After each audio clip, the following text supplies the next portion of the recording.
Bismillahirrahmanirrahim. Assalamualaikum warahmatullahi wabarakatuh.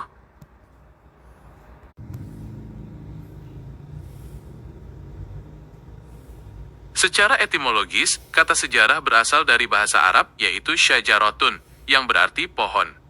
Makna ini mengibaratkan sejarah sebagai sebuah pohon yang terus tumbuh, bercabang, dan berkembang dari waktu ke waktu, mencerminkan silsilah, peristiwa, dan kesinambungan antar generasi. Dalam konteks yang lebih luas, sejarah adalah catatan mengenai peristiwa-peristiwa masa lampau yang benar-benar terjadi, yang disusun berdasarkan bukti-bukti akurat dan dapat dipertanggungjawabkan kebenarannya. Dalam menentukan keabsahan bukti-bukti sejarah, para sejarawan melakukan kritik sumber yang dibagi menjadi dua tahap, yaitu kritik ekstern dan kritik intern. Kritik ekstern bertujuan untuk menguji keaslian fisik sumber tersebut, seperti bahan, tulisan, atau tanda tangan untuk memastikan apakah sumber itu asli atau palsu. Sementara kritik intern bertujuan untuk menganalisis isi dan kredibilitas informasi di dalamnya, guna mengetahui apakah kesaksian tersebut dapat dipercaya atau tidak. Setelah sumber-sumber teruji keabsahannya, langkah berikutnya adalah tahap penafsiran atau interpretasi.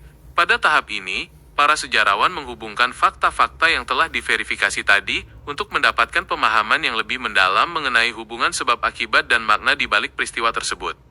Setelah penafsiran selesai, langkah terakhir adalah historiografi, yaitu proses penulisan sejarah itu sendiri.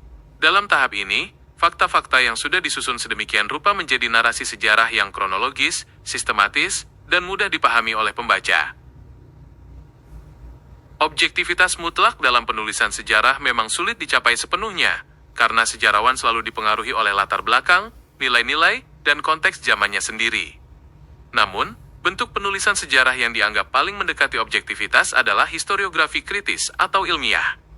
Penulisan ini mengutamakan penerapan metode penelitian yang ketat, kritik sumber yang mendalam, dan menyajikan fakta-fakta berdasarkan bukti-bukti yang diverifikasi, sehingga pengaruh subjektivitas dapat diminimalisir.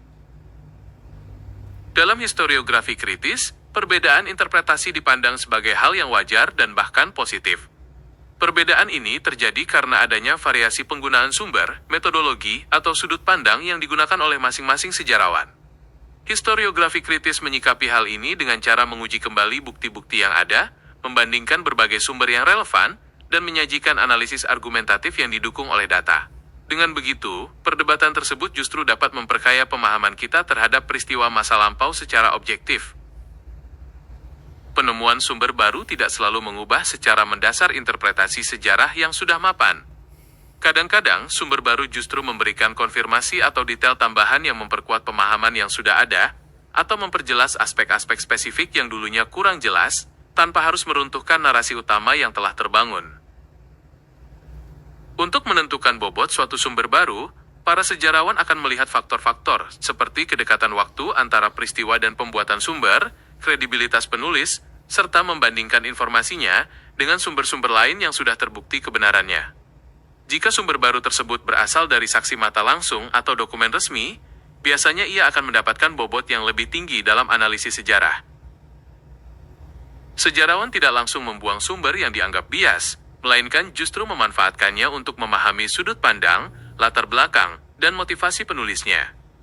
Dengan mengetahui konteks tersebut, mereka dapat memisahkan opini pribadi dari fakta objektif, serta mengungkap bagaimana pandangan dunia pada masa itu dibentuk.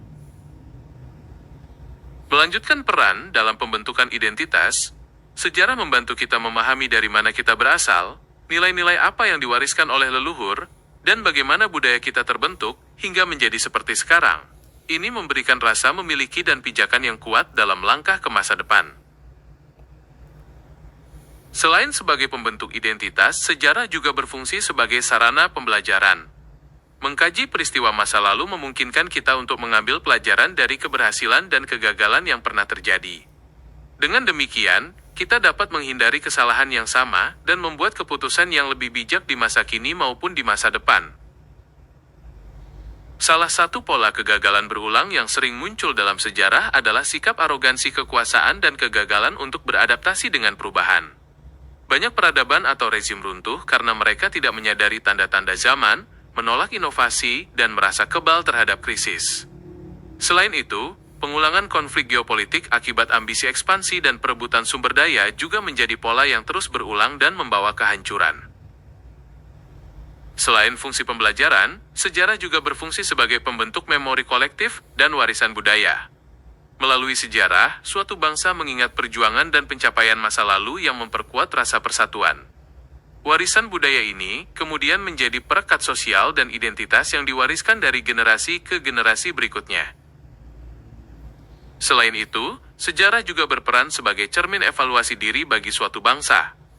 Dengan melihat kembali sejarah, kita dapat melihat keberhasilan dan kegagalan masa lalu sebagai bahan refleksi untuk memperbaiki diri di masa kini. Ini membantu kita untuk tidak mengulangi kesalahan yang sama dan terus berkembang menjadi lebih baik. Fungsi lain dari sejarah adalah sebagai sarana memahami dinamika peradaban manusia secara global. Dengan mempelajari sejarah bangsa-bangsa lain, kita dapat melihat bagaimana berbagai budaya, sistem sosial, dan teknologi saling mempengaruhi dan berkembang. Ini memperluas wawasan kita dan menumbuhkan rasa toleransi serta penghargaan terhadap keragaman umat manusia. Sejarah juga menjadi landasan penting dalam bidang diplomasi dan hubungan internasional. Dengan memahami latar belakang sejarah suatu negara, para pembuat kebijakan dapat mengambil keputusan diplomatik yang lebih tepat dan membangun kerjasama yang didasari oleh pemahaman yang mendalam. Ini juga membantu mencegah kesalahpahaman yang dapat memicu konflik di masa kini. Terakhir, sejarah berperan penting dalam pelestarian warisan budaya dan lingkungan bersejarah. Menjaga dan menghargai situs-situs sejarah, monumen, dan tradisi masa lalu membantu mempertahankan identitas fisik dan spiritual suatu masyarakat. Ini juga menjadi sumber pengetahuan yang berharga untuk generasi mendatang, agar mereka dapat terus terhubung dengan akar mereka dan memahami perjalanan panjang. Secara keseluruhan, sejarah bukan sekadar kumpulan tanggal atau peristiwa masa lampau, melainkan sebuah kompas yang menuntun pemahaman kita tentang siapa kita, bagaimana kita hidup saat ini, dan memberikan arah untuk masa depan yang lebih baik. Dengan mempelajari sejarah, kita dapat membangun masyarakat yang lebih berempati, bijaksana, dan menghargai warisan budaya yang ada. Terima kasih atas ulasannya tentang sejarah secara detail. Cukup dipahami apa itu makna sejarah dan sebagainya. Waduh, luar biasa. Sekali lagi saya ucapkan terima kasih. Sama-sama, saya sangat senang bisa berbagi wawasan dengan Anda. Untuk saat ini, saya rasa diskusi kita sudah cukup. Namun, jika nanti Anda memiliki pertanyaan lain atau topik baru yang ingin dibahas, jangan ragu untuk menyampaikannya. Apa ada hal yang ingin Anda ketahui lebih lanjut atau ingin Anda eksplorasi? Sementara ini sudah cukup, Guru. Terima kasih banyak. Terima kasih. Wabillahi taufiq wal hidayah. Wassalamualaikum warahmatullahi wabarakatuh. Sampai jumpa lagi. Waalaikumsalam warahmatullahi wabarakatuh.